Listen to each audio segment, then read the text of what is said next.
হৃদয় আর কয়জন আছে? স্যার আর 2 জন আছে। পাঠিয়ে দাও। আচ্ছা। আসসালামু আলাইকুম। ওয়ালাইকুম আসসালাম, বসো।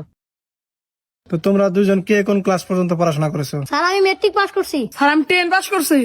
আচ্ছা, এই তোমার সিভিটা দেখি।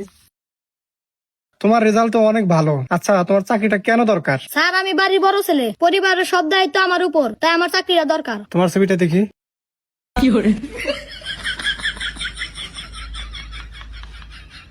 এই ছেলে, তোমার সিভির এই অবস্থা কেন? স্যার আমি ছুটছিলাম এই জন্য ইন্দুরে খাওয়া লাগছে। তো ইন্দিরা কাছে এটা এখানে আনছো কেন? নতুন একটা ফটোকপি করে আনতে পারো নাই? স্যার টেহা নাই। ও আচ্ছা, তাহলে তোমার চাকরিটা কেন দরকার? স্যার বিড়ি খাওয়ার টেহা নাই, এই জন্য আর কি চাকরিটা খুব দরকার।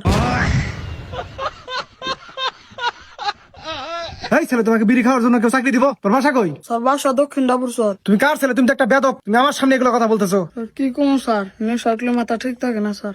এটা কি আছে এখানে? এই নেশাখোর কেন ঢুকলো এখানে? এই হৃদয়, এই নেশাখোরকে তাড়াতাড়ি বের করো। এই ছেলে, স্যার ভুল হয়েছে স্যার, আর হবো না স্যার। স্যার এই ছেলে, তুমি বলো বৃষ্টি কাকে বলে?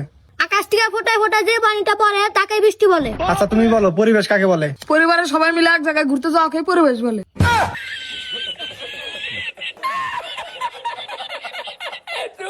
আচ্ছা, তুমি যেটা এখন বললা এটা কোন বইয়ে লেখা আছে? স্যার আমার বলে আছে, আমি বাহারা তুমি পড়াশোনা করি। আচ্ছা, আমাদের এটা তো মার্কেটিং এর জব। তুমি মনে করো তুমি চাকরিটা পেয়ে গেছো, তো মার্কেটিং করে তো আমাদের পণ্যগুলো বিক্রি করতে হবে। মনে করো এই পেনটা একটা পণ্য, এই পণ্যটা তুমি এখন আমার কাছে বিক্রি করে দেখাও। Okay sir. আসসালামু আলাইকুম। আমাদের কোম্পানির স্বার্থে এই পেনটা আপনাকে 50% ডিসকাউন্টে দেওয়া হবে, আপনি কি নেবেন? না, নেবো না। বিল খাতে নাই। তুই কারে মারছা? স্যার আপনার তো উত্তর দান কে? আমি পণ্য বেচলাম, আপনি তো বেচলাম নিয়ে গেলেন। এই, তুই আমার পণ্যের কথা শিখাবি? তোর চাকরি হবো না, তুই যা।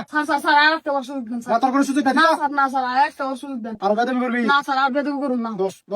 এই, তুমি তো বুঝতে পারছো আমাদের এটা মার্কেটিং এর বিজনেস। ধরো মার্কেটে আমাদের অনেকগুলো টাকা পড়ে রয়েছে, টাকাগুলো দিতেছে না, তাহলে তুমি ওই টাকাগুলো কেমনে তুলবা? কেন স্যার, অনেকবার বুঝাবো, তারপরে যদি টাকা না দেয় তাহলে আইনের ব্যবস্থা নিব। গুড, তাহলে তুমি কেমনে টাকাটা তুলবে বলো? স্যার আমি আপনাকে একটু প্র্যাকটিক্যালি ভাবে দেখিয়ে দেই। ঠিক আছে, দেখাও।